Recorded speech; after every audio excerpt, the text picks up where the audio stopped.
दोस्तों, जब महाभारत समाप्त हो चुकी थी तब पांचों पांडवों ने श्री कृष्ण से पूछा कि अगला आने वाला युग और कलयुग कैसा होगा। तो भगवान श्री कृष्ण ने पांचों पांडवों से कहा कि तुम सभी जाकर जंगल में घूम आओ और जो भी चीज तुम्हें वहां दिखे उसका आकर वर्णन मेरे सामने करो। पांचों भाई जंगल में श्री कृष्ण की बात सुनकर चले जाते हैं और जब वह जंगल पहुंचते हैं तो उन सभी ने कुछ ऐसा देखा कि वह सभी आश्चर्यचकित रह गए। आखिर उन पांचों भाइयों ने वन में ऐसा क्या देखा और श्री कृष्ण ने इसके पीछे का जवाब क्या दिया, ये सब जानने से पहले अगर आप सभी श्री कृष्ण के सच्चे भक्त हैं तो इस वीडियो को अभी लाइक करें और अंत तक देखें।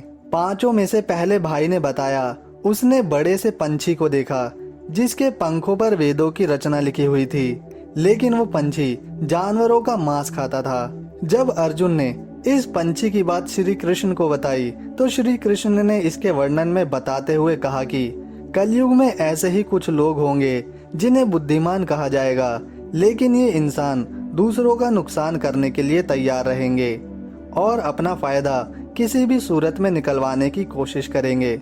इसके बाद पांचों भाइयों में से भीम ने जंगल में आगे जाकर एक गाय देखी जो अपने बच्चों को इस कदर चाट रही थी कि उसके शरीर से खून बहने लगा, जिसे देखकर भीम एकदम हैरान रह गए और श्री कृष्ण को यह सब अपनी आंखों देखा हाल बताया और इसका अर्थ स्पष्ट करने को कहा। जवाब में भगवान श्री कृष्ण ने बताया कि कलयुग में लोग अपने बच्चों से इतना प्यार करेंगे कि उनके प्यार के चलते उनके बच्चों का विकास ही रुक जाएगा।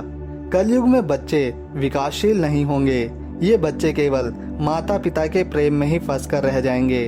अगर किसी का पुत्र साधु बन जाता है तो लोग उसके दर्शन करेंगे, उसके आगे शीश झुकाएंगे, लेकिन अगर खुद का पुत्र साधु बन जाए तो बैठकर रोएंगे और निराश होंगे कि आखिर उनकी परवरिश में क्या कमी रह गई थी कि उनका पुत्र साधु बन गया। इसके बाद श्री कृष्ण ने कहा, तुम्हारे पुत्र तुम्हारे नहीं बल्कि उनकी पत्नी की अमानत हो जाएंगे और बेटियां उनके पतियों की, वह आत्मा भगवान के हवाले हो जाएगी और शरीर मिट्टी में मिल जाएगा। इसके बाद तीसरे भाई ने बताया उन्होंने जंगल में देखा कि बड़ा सा पर्वत गिरकर धरती पर आ रहा था और वो एक विशालकाय वृक्ष से भी नहीं रुका, लेकिन आगे चलकर उसे एक छोटे से पौधे ने रोक दिया।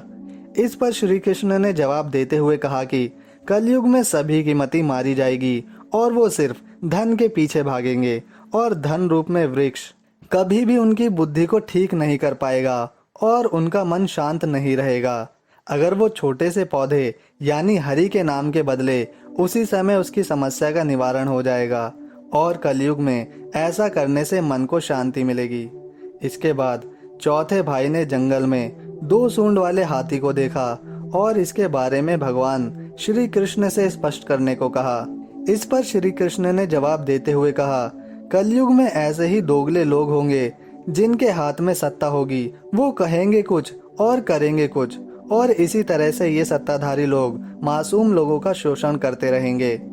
इसके बाद पांचों में से आखिरी भाई सहदेव ने जंगल में देखा कि वहाँ बहुत सारे कुएं हैं, पर उनमें से एक बीच का कुआं था, पर वो काफी गहरा और सूखा था। सहदेव को यह अजीब लगा और उन्होंने श्री कृष्ण से इसका अर्थ मांगा।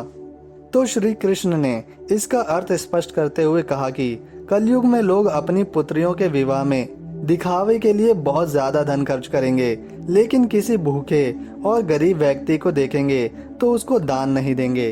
दोस्तों, श्री कृष्ण की सभी भविष्यवाणियां आज 100% सत्य हो चुकी हैं। अगर आप भी कलयुग की इन सत्य भविष्यवाणियों से सहमत हैं तो कमेंट बॉक्स में जरूर लिखकर बताइए। साथ ही ऐसे ही और रहस्यमयी और अद्भुत जानकारियों से भरी वीडियोस देखने के लिए हमारे चैनल को सब्सक्राइब करिए और बेल आइकन को दबाइए, ताकि हम जब भी कोई ऐसी वीडियोस अपलोड करें तो उसकी सूचना आप सभी को तुरंत मिल जाए। वीडियो देखने के लिए धन्यवाद। सभी बोलें जय श्री कृष्ण। दोस्तों, श्री कृष्ण की सभी भविष्यवाणियां आज 100% सत्य हो चुकी हैं। अगर आप भी कलयुग की इन सत्य भविष्यवाणियों से सहमत हैं तो कमेंट बॉक्स में जरूर लिखकर बताइए। साथ ही ऐसे ही और रहस्यमयी और अद्भुत जानकारियों से भरी वीडियोस देखने के लिए हमारे चैनल को सब्सक्राइब करिए और बेल आइकन को दबाइए, ताकि हम जब भी कोई ऐसी वीडियोस अपलोड करें तो उसकी सूचना